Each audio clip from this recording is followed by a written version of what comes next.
The last unit of the first module gives an introduction and background to humanitarian response.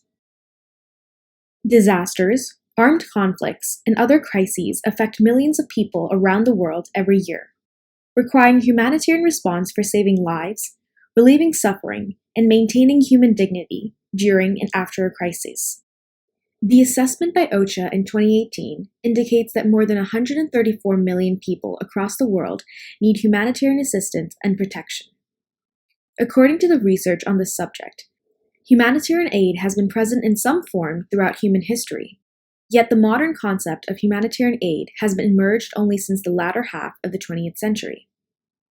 The Red Cross received a formal mandate at the First Geneva Convention in 1864 to provide neutral and impartial assistance to civilian and military victims of conflict under the organization of the National Red Cross Committees.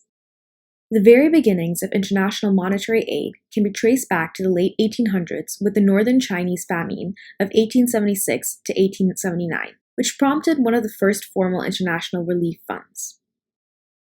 The United Nations is tasked with protecting vulnerable populations and maintaining peace. In 1945, the UN ratified the Universal Declaration of Human Rights, for the first time establishing an international precedent for international interventions during both civil and international conflict. There are four basic principles that govern humanitarian aid: humanity, neutrality, impartiality, and independence. These principles were formally established by the UN General Assembly in 1991. Humanity, impartiality, and neutrality, and in 2004, independence, reiterated by the ICRC. The UN Code of Conduct, signed by more than 492 aid organizations, provides a set of common standards and a commitment to the four principles. The Code establishes humanitarian assistance as a right to be provided to all citizens of all countries, regardless of race, creed, or nationality, without political agenda and with the preservation of recipients' dignity and respect for the recipient's culture. It also emphasizes the need for transparency, capacity building, and long-term planning for rebuilding and prevention of future disasters, thereby putting forward a framework which is both present and forward-looking. Since its first coordinated humanitarian relief operations in Europe following the massive displacement of people in the Second World War, the international community trusts upon the United Nations to respond to natural and man-made disasters that are beyond the capacity of national authorities alone. The UN system acts as a catalyst for action by governments and other relief agencies. It is a major provider for emergency relief and long-term assistance, including food, shelter, medical supplies, and logistic support, primarily through its operational agencies. Humanitarian action by the UN goes beyond relief and engages in long-term rehabilitation and development, addressing devastation and economic losses from the disasters caused by natural hazards in developing countries. A central component of the United Nations policy, therefore, is to ensure that emergency relief contributes to recovery and long-term development in the affected area, built on the observation that economic and social development remains the best protection against disaster, whether caused by natural hazards or man-made.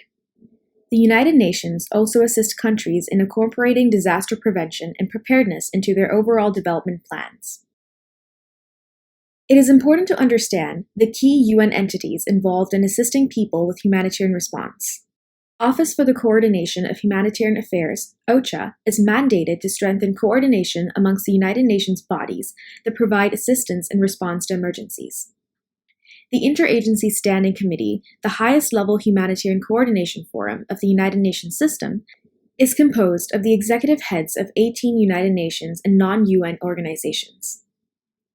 UN Office for Disaster Risk Reduction, UNDRR, is mandated for coordination of disaster reduction and to ensure synergies amongst the disaster reduction activities of the United Nations system, regional organizations, and activities in socioeconomic and humanitarian fields.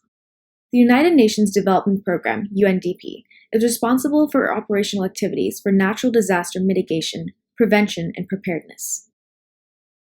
The United Nations High Commissioner for Refugees, UNHRC, provides international protection and assistance to people who flee war situations or persecution and who are internally displaced.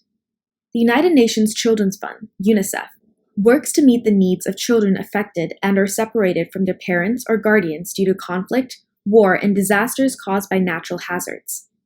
The World Food Programme provides relief to victims of disasters by mobilizing food and funds to transport for large-scale refugee feeding operations managed by the UNHCR. To know more about their work, please visit the organization's web pages. Established in 1863, the ICRC is an independent, neutral organization ensuring humanitarian protection and assistance for victims of armed conflict and other situations of violence.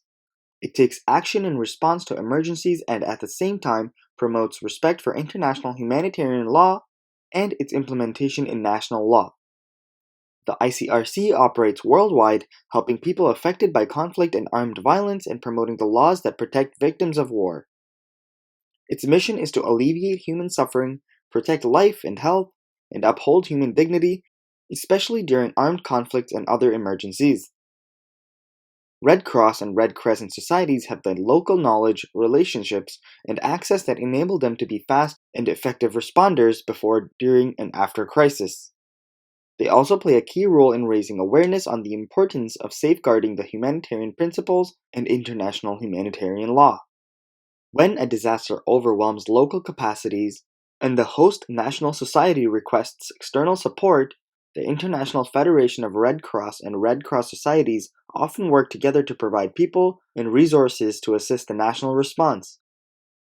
By leveraging the complementary roles and strengths of local, national, and international humanitarian actors, the Red Cross and Red Crescent extends the reach and impact of its action.